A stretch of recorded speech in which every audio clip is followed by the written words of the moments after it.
Good day, everyone.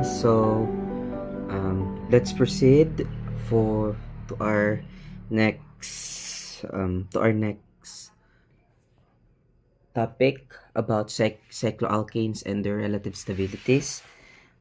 Um, we will discuss Coulson and Moffitt's modification and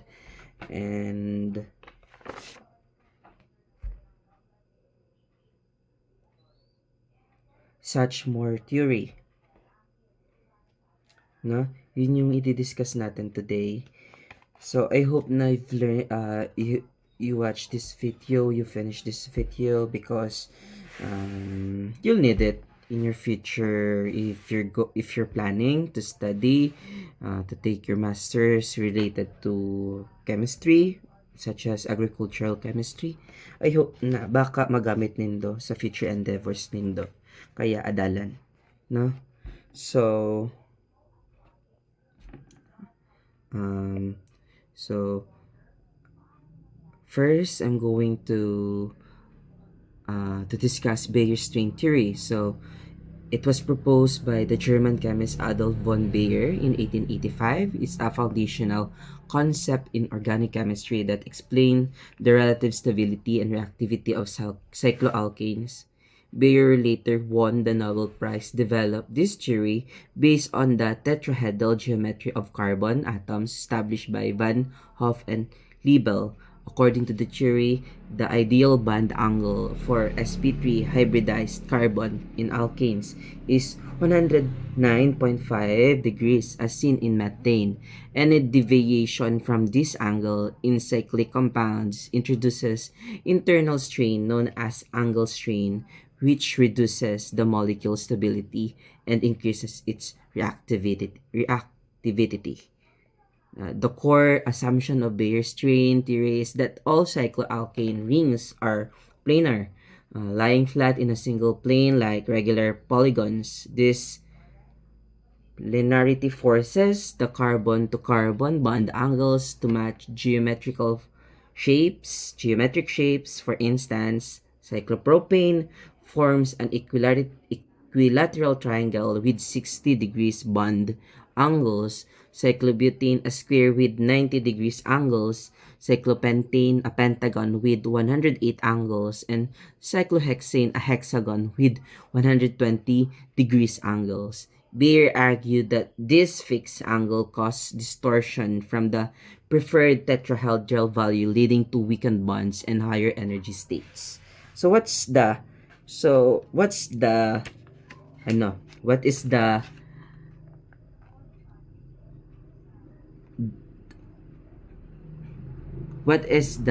preferred tetrahedral value, no? Ano ba yung value na prefer para hindi masyadong magkaroon ng distortion? So, it is 109 degrees.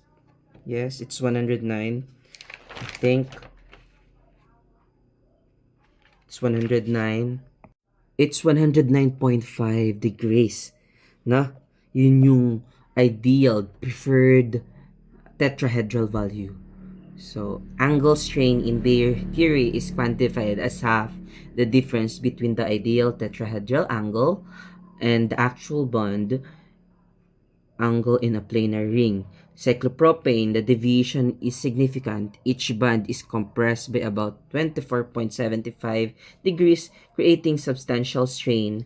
This makes cyclopropane highly unstable, prone to ring opening reaction with reagents like bromine, hydrogen bromide, or hydrogen to relieve the strain by forming open chains product. The theory successfully accounts for why small rings like cyclopropane behave more like alkenes in terms of reactivity.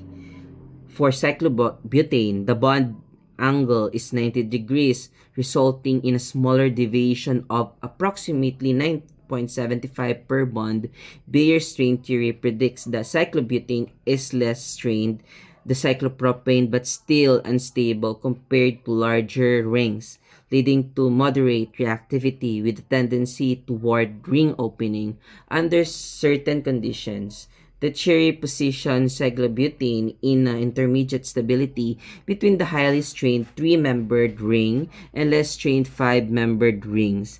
Heat of combustion data support this, showing higher energy release per CH2 um, group for smaller, more strained rings. Cyclopentane with a bond angle of 108 degrees in a planar pentagon has a very small deviation of only about 0.75 degrees. According to Bayer's strain theory, this minimal angle strain makes cyclopentane the most stable among the smaller cycloalkanes. It does not readily undergo ring opening reactions and exists with relatively low energy. Bayer viewed five-membered rings as nearly ideal, aligning closely with the tetrahedral geometry and thus exhibiting stability comparable to or better than chain alkanes in his model. In the case of cyclohexane, Bayer theory calculates a bond of 120 degrees for a planar hexagon, leading to a negative deviation expansion of about 5.25 degrees. This was interpreted as introducing strain, making cyclohexane less stable, and cyclopentane. The theory suggests that six-membered and larger rings would become increasingly unstable due to greater deviation, predicting difficulty in their synthesis and higher reactivity. However, this prediction does not match experimental observation where cyclohexane is highly stable.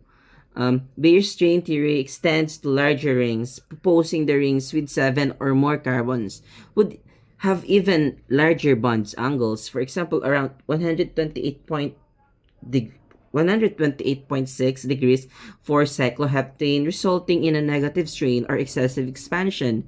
Bayer believes such as large rings could not exist stably because the strain would prevent deformation or cause them to be highly reactive. This part of the theory aimed to explain why higher cycloalkanes were unknown or hard to prepare at the time of his proposal. One major limitation of Weier's strain theory is its assumption that all cycloalkanes are planar. In reality, rings larger than cyclopentane adopt non-planar puckered conformation to minimize strain. Cyclohexane, for example, exists in stable chair conformation where all bond angles are close to 109.5, eliminating angles strain entirely. This explains why cyclohexane is more stable than cyclopentane, contrary to Bayer's prediction. The theory fails to account for this three-dimensional structure. Another key limitation is that Bayer's strain theory cannot adequately explain the stability of medium and large rings. While it works well for cyclopropane and cyclobutane, it incorrectly predicts increasing stability for rings beyond 5 or 6 carbons. In practice, cyclohexane and higher cycloalkanes are as stable as acylic alkanes reacting via substitution rather than addition. The theory also overlook other types of strain such as torsional strain and steric interaction, which modern understanding incorporate through concepts like total rain strain. Despite its shortcomings, Bayer's strain theory laid the groundwork for understanding cycloalkane chemistry and inspired later developments, including Satchmore theory on stainless rings and modification by Coulson and Moffitt on bent bonds in small rings. It correctly highlighted how angle deviation affects stability in small rings and influenced the study of heat of combustion as measure of strains. Today, it remains a fundamental topic in organic chemistry textbook for introducing the concept of a ring strain. In summary, Bayer's strain theory provides a historical conceptual framework for cycloalkane stability based on planar geometry and angle deviation from 109.5 degrees. While limited by its planar assumption and inability to explain larger rings, it successfully rationalized the high reactivity of cyclopropane and cyclobutane. Modern conformational analysis has refined this idea, showing that molecules adopt shapes to achieve ideal bond angles and minimize overall energy. The theory enduring value lies in its role as a stepping stone to deeper insight into molecular structure and reactivity. We have so the Coulson-Moffitt model and Such-Morse theory. So the Coulson-Moffitt model, a brief description of it, is proposed in 1947 by Charles Coulson and William Moffett, serve as a significant modification to Bayer's train theory. It addressed the limitation of planar rings assumption for small cycloalkanes, particularly cyclopropane, using quantum mechanical calculations. Coulson and Moffett suggest that the carbon bonds in cyclopropane are not straight sigma bonds but are bent or curved outward, often called banana bonds. This bending allows the orbitals to overlap in a way that partially accommodates the tetrahedral geometry while fitting the 60 degrees geometric angle of the triangle. So this is the a brief description, and we have in the Coulson-Moffitt model, the interorbital angle for carbon-to-carbon bonds in cyclopropane is reduced approximately 104 degrees instead of the ideal 109.5 degrees. Yeah. So let's describe Sachs-Moore theory. It is also known as the theory of strainless rings, was proposed by Hermann Sachs in 1890 and later refined by Ernst Moore in 1918. Yan. So according to Sachs-Moore's theory, cyclohexane can exist in two non-planar strain free forms, the chair conformation and the boat conformation. Yan.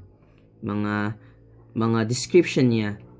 There's a lot of description from the book, and I know it's totally masyado na siyang madami. So I'm going to draw, no, for you to be able to take a look of what's the structure of Coulson-Moffitt model and Sachs-Moore theory, no? So a Coulson-Moffitt model, applicable siya sa cyclopropane. This is cyclopropane. Cyclopropane, for example, this one. This one. See? C3. Yan. C3 and C H6. So first let's check, let's make a Lewis structure. C C C, yan, 1 1 yan, 2 3 4 5 6 7 8. So let's yan. That's an example of cyclopropane na yan. Yan, C6 H8 as C3H8 C3H8. So if I'm going to make a structure regarding this, so I'm just going to use this one. C. So ayan. Yan na yung niya. Yan na yung kanyang structure. This is called Coulson model, Moffitt model, no? Yan yun. So what can you observe? No? Ito stable yan. Stable tong part na to and part na to. Why? Bakit pa siya stable? Bakit ba siya stable?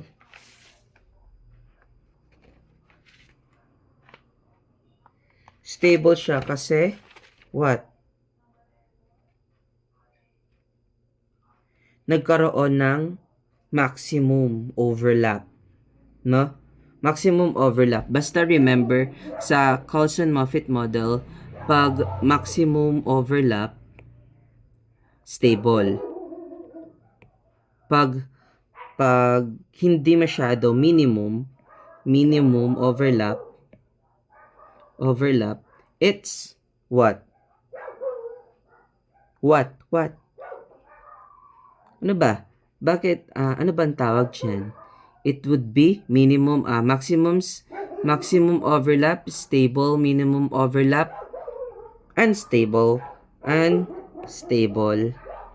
Unstable ba? Yes, it's unstable. Yeah, it's unstable. Minimum overlap, unstable. Yan, tandaan yan.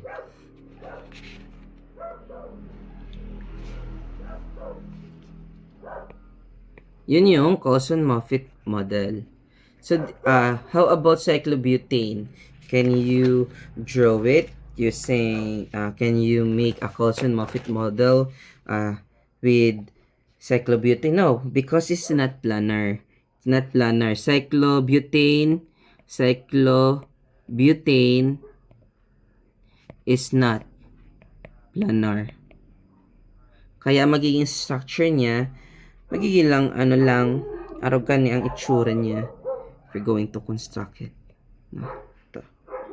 This is an example of, yan. Yan. And let's make a drawing.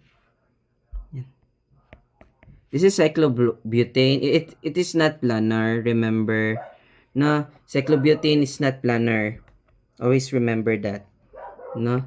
So, how about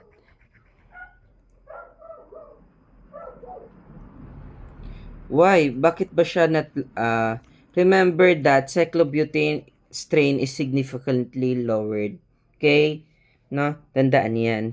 So, how about cyclopentane? Cyclopentane, you cannot make cyclopentane, you cannot make not planar, totally leveled of strain is significantly lowered also. Packers and adopts a bent conformation. Yan ang tatandaan na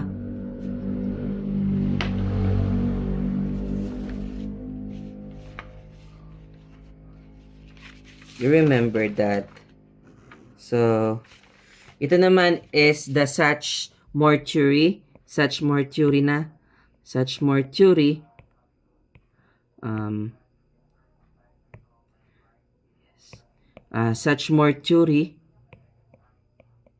Yan, Sachs-More theory. Conformation analysis of cyclohexane. So, we're going to make a Sachs-More theory regarding cyclohexane.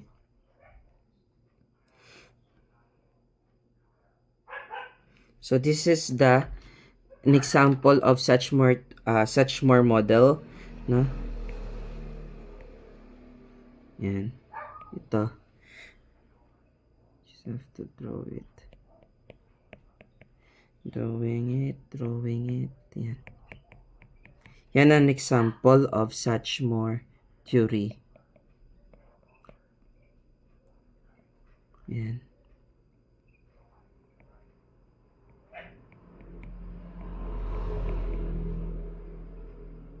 Yan.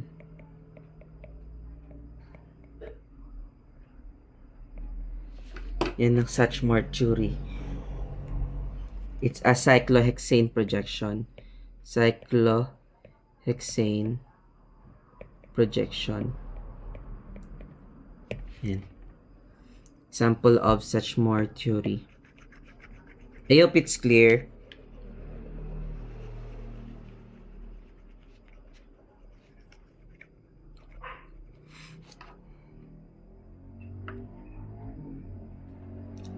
So Sachs-More, remember that Sachs-More theory laid the foundation for modern conformational analysis in cyclohexane and other rings as shown.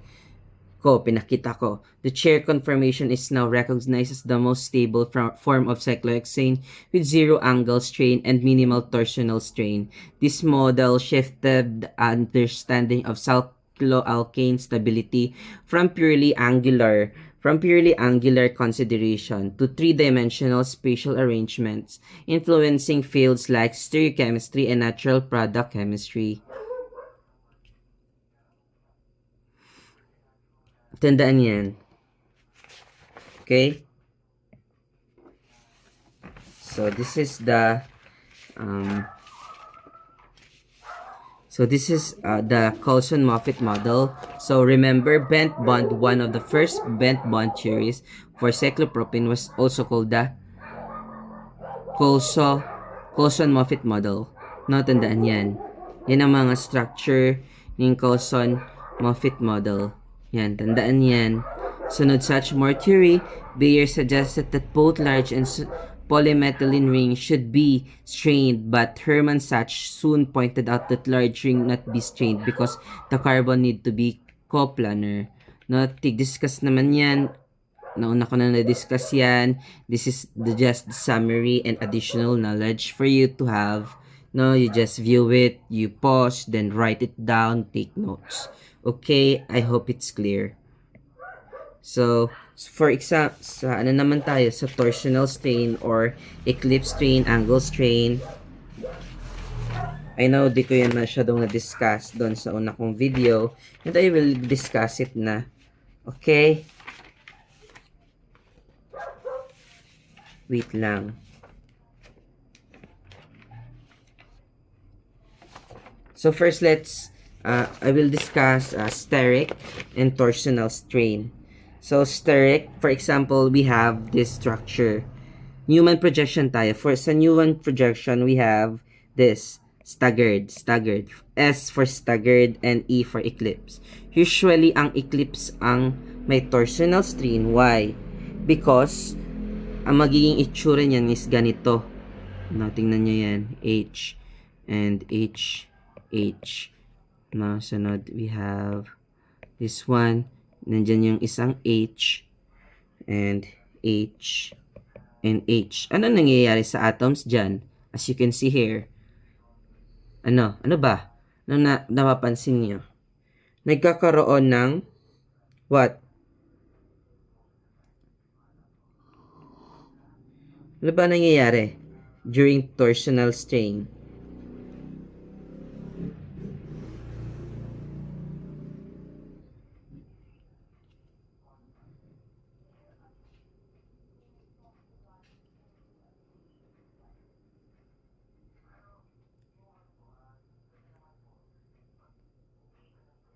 Nagre-repel. They repel each other. Repel each other. No? Torsional strain. How about steric?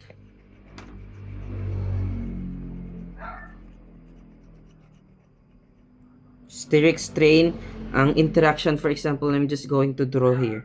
For example, this part. This is carbon. We have here hydrogen and hydrogen and hydrogen. Napapansin niyo dyan sa tatlo, nagkakaroon ng interaction between the atoms. Nagkakaroon na parang nagbuburungguan sinda kung sa Bicol, no?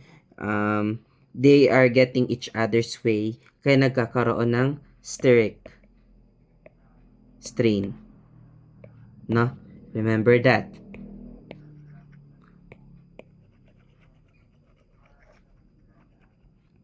So for the angle strain, ang tandaan lang, we have different structure. Basta, ang ideal is 109.5 degrees. Sunod, so iba, like this one, 60 degrees and 90 degrees. Sunod, yan, 108 degrees. Between dito, ang may pinaka-stable is itong 120 degrees. Yan. No? Remember that. No? Pinaka-stable 120 degrees, pero ang ideal niya is 109. Right? No. This is the ideal angle. No? I hope it's clear.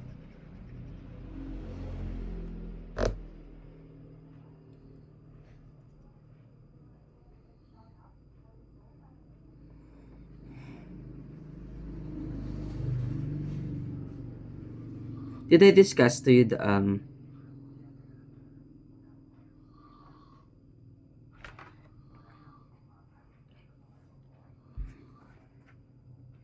oh, okay, understanding torsional strain, angle strain, and steric van der Waals strain is fundamental. Why? Bakit ba importante malaman ang van der Waals or steric strain? So, it is fundamental in predicting the most stable conformation.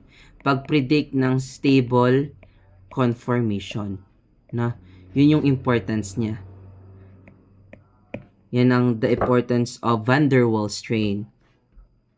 These strains influence reactivity, physical properties, and even biological activities of compounds.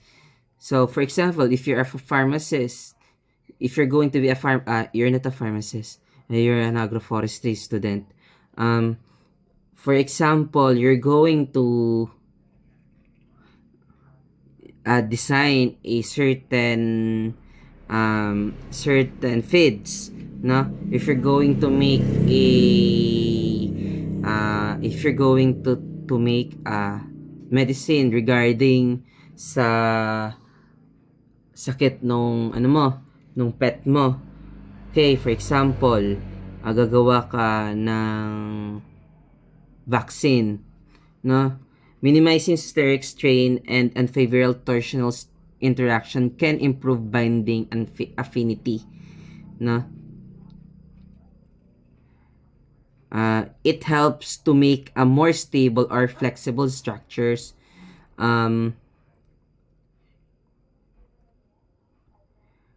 This understanding this steric or van der Waals strain or angle strain helps you to to better picture out the how strain affects chemical behavior. Kung ano ba yung effect ng structures sa chemical behavior. Okay? I hope it's clear.